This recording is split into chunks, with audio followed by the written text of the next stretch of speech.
আমরা যারা ক্ষমতার বড়াই করি আসলে দুনিয়ায় কিচ্ছু মনে করি নে। এ আল্লাহ, তুমি যদি আমাদেরকে এরকম গজব দাও তাহলে আমরা কোথায় যাব?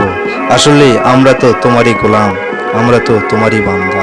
হয়তো তোমার ইবাদত করতে পারি না, কারণ আমাদের ভেতর প্রতিযোগিতাটাই বেশি। আসলে মানুষ আমরা আপনাকে খুব কম চিনতে পারি।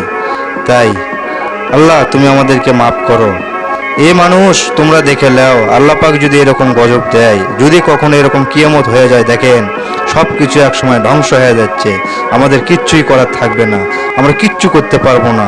পাহাড়, বিল্ডিং, গাড়ি বাড়ি সব একসময় ধুলোর সাথে মিশে যাবে, এভাবেই পানির সাথে মিশে যাবে। আসলে কিচ্ছু থাকবে না, আমাদের কিচ্ছু করণে থাকবে না। আমরা কিসের অহংকার করি? আসেন আমরা সবাই মিলেমিশে একসঙ্গে থাকি। আসসালামু আলাইকুম রহমতুল্লাহ বারকাতু।